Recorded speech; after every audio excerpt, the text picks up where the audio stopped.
Yankees. Emma James, baseball friendly, baseball neutral, I think, on the other side. Indeed. How are you? Good to see you. I'm good, thank you. Now, on Media Watch, US, North Korea, the latest. Yes, absolutely. Well, this is set to run and run with Donald Trump saying this evening that North Korea had to get its act together. But a lot of people talking online about this seem to believe that the two leaders really are playing much the same game. One image that's been shared very widely online today comes from Libération, the front page of the French newspaper, where they've blended together the faces of Donald Trump and Kim Jong-un.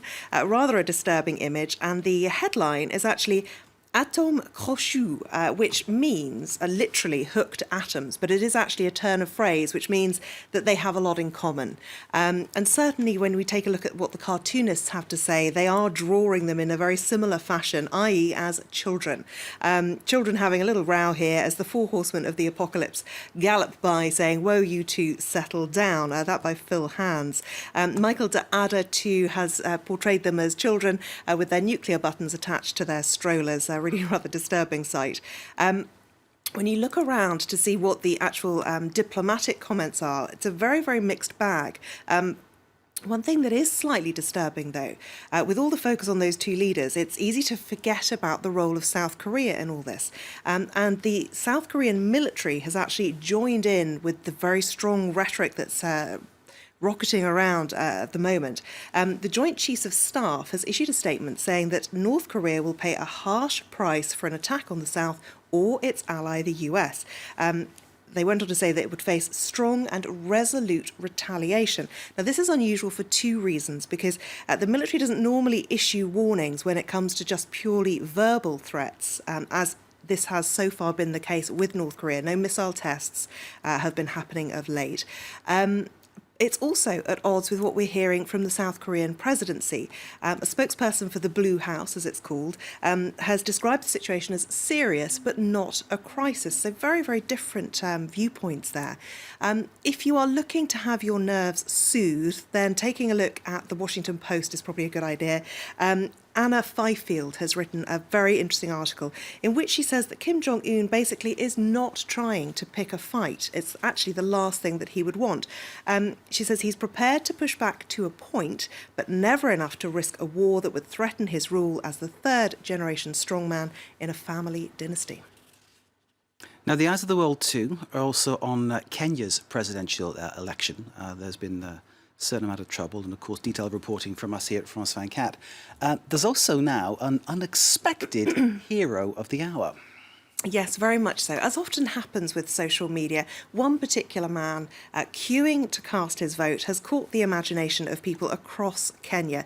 And as this headline says, it's kind of despite the tension and in some ways has been a welcome diversion for people.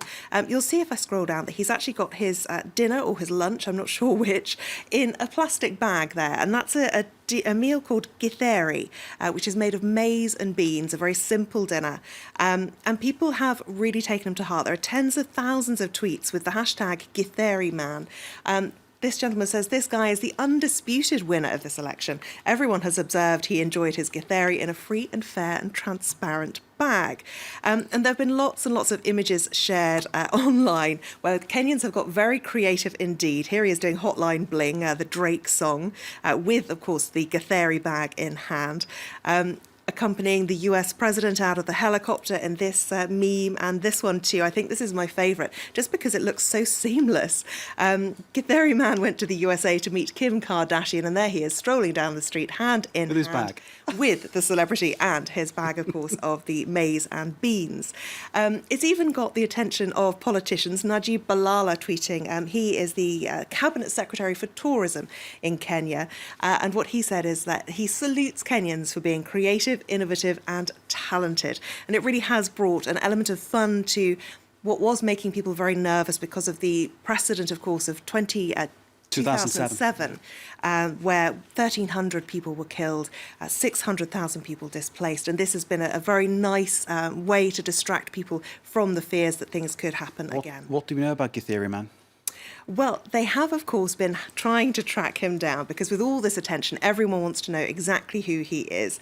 He's been found by Citizen TV Kenya. There he is. His name is Martin Kamotho. He's a 41-year-old cleaner.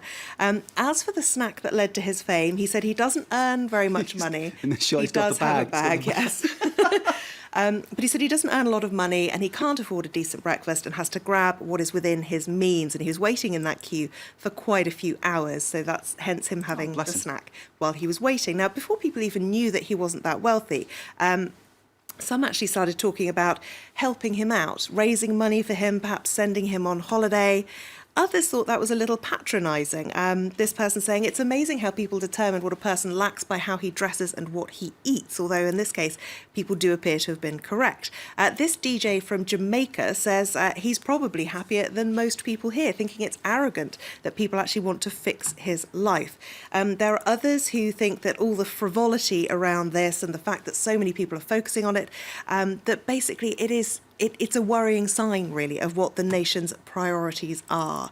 And also, finally on this one, this is probably my favourite image. A lot of people share this sentiment, thank him for making Kenya laugh again and appreciate each other. We owe him a debt of gratitude.